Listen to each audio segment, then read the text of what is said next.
कोरडी साय ही गोष्ट लोकसत्ताच्या चतुरंग पुरवणीत प्रकाशित झाली आहे. लेखक मोहन गद्रे, अभिवाचक विशाखा कुलकर्णी. कोरडी साय. रात्रीच्या 9:30च्या सह्याद्रीच्या बातम्या ऐकून काकांनी टीव्ही बंद केला. ते झोपाळ्यावरून उठले आणि झोपायच्या खोलीत जायला निघाले. काकू स्वयंपाकघरात दिवसाच्या अखेरची आवराआवर करत होत्या. गेल्या 4-5 वर्षांपासून काका काकूंचा रोजचा दिवस बहुत करून असाच संपायचा. काकांनी हॉलमधले दिवे घालवले आणि झोपण्यासाठी आत जाऊन आडवे होतात तोच शेजारच्या स्टूलवरचा लँडलाईन वाजला. काकू स्वयंपाकघरातून ओरडल्या, "फोन घ्या."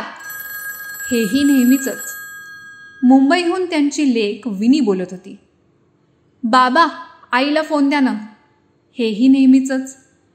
काकांना प्रश्न पडायचा, या मुलांना मी फोन घेतल्यावर माझ्याशी 2 शब्द बोलायला काय होतं? एकदम आईला फोन द्या. पण समवयस्क मित्रमंडळींचे अनुभव लक्षात घेता त्यांच्या हे लक्षात आलं होतं की बऱ्याच घरात यापेक्षा काही वेगळी परिस्थिती नाही. तोवर काकू हात पुसत पुसत फोन जवळ येऊन उभ्या राहिल्या होत्या. "आई, मला उद्या अचानक ऑफिसच्या कामासाठी पुण्याला जावं लागतंय. आशिष कालच बँगलोरला गेलाय, पुढच्या रविवारी येईल. पिंटूच्या शाळेला उद्या सुट्टी आहे आणि 2 दिवस झाले सरूबाई येत नाहीयेत. उद्या मी पिंटूला सकाळी जाता जाता तुझ्याकडे सोडीन आणि संध्याकाळी पुण्याहून परतताना तुझ्याकडून घेऊन जाईन." पिंटू बऱ्याच दिवसांनी पूर्ण दिवस आजी आजोबांकडे राहणार होता. व्हिडिओ कॉलवर आजी आजोबा त्याला बघायचे, सणासुदीला भेटी व्हायच्या. पण आजी आजोबांकडे सुट्टीत राहायला येणं कित्येक दिवसात झालं नव्हतं. आता थोडा मोठाही झाला होता तो. दुसऱ्या दिवशी सकाळीच काकूंनी काकांना बाजारातून गुलाबजाम करण्यासाठी तयार पिठाचं पाकिट आणायला धाडलं. घरात खेळायला सापशिडी, व्यापार वगैरे बैठे खेळही घेऊन यायला सांगितलं.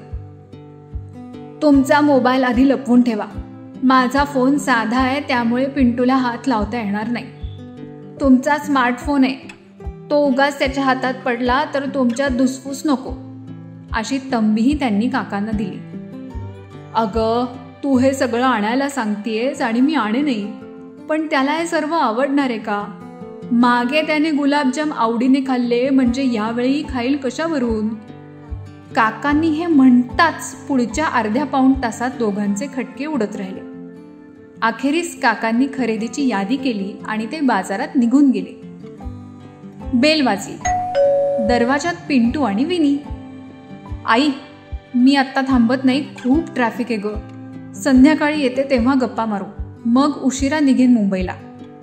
"पिंटू, आजी आजोबांना त्रास देऊ नकोस हा."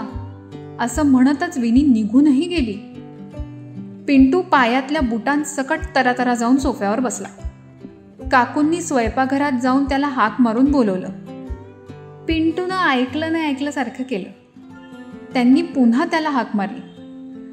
"ये इथे, तुझ्याकरता गंमत आणली आहे बघ." असं 2-3दा बोलवल्यावर तो तसाच बुटासह आत गेला. "आजोबांचा फोन कुठे आहे?" पिंटूचा पहिला प्रश्न. तेवढ्यात काकूंचा फोन वाजला. विनी बोलत होती.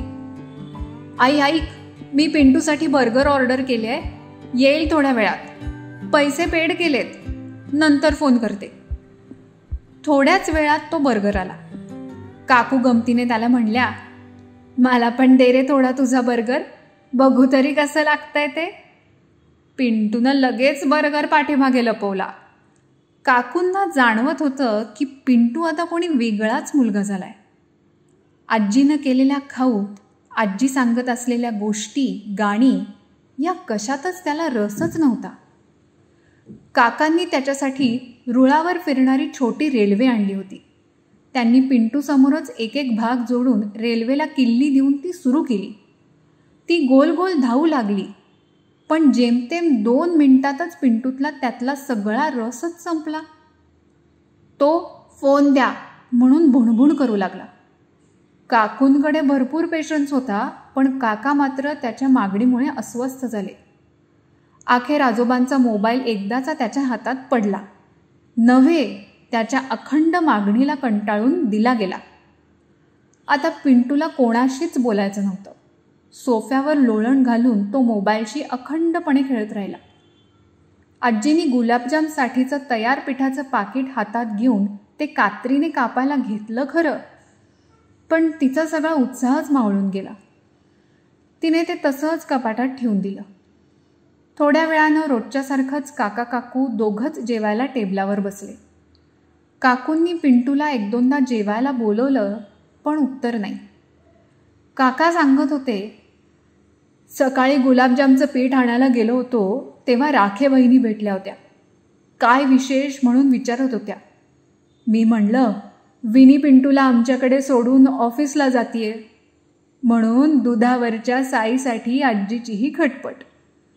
दुकानातून बाहेर पडताना त्या मला म्हणल्या, पण काका, हल्ली दुधाच्या साईला लोण्याचा स्निग्धपणा नाही हो.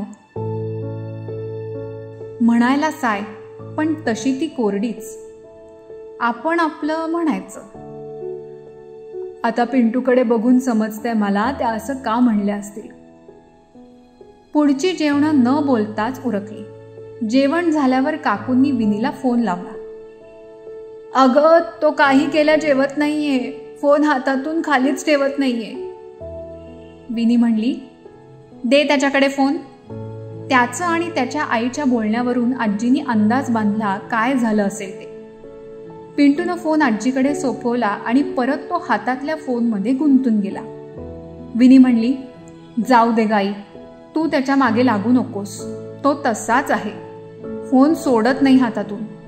मी त्याच्यासाठी पास्ता मागवते, खाईल तो. पैसे पेड करते. हां, बाबांना सांग, नाहीतर ते उगाच वैतागत राहतील. रात्री उशीर होईल बहुतेक, त्यामुळे पिंटूला घेऊन लगेच निघेन मी रात्री. काकू आतल्या खोलीत जात म्हणल्या, दूध तरी आता पूर्वीसारखं मलईदार कुठे राहिलंय हो. मग साय कोरडी असणारच. फोनवरच्या गेममधले गोळ्या मारल्याचे, तलवारीवर एकमेकांवर आदळल्याचे आवाज येत राहिले. मध्ये मध्ये पिंटूच्या आरोळ्याही.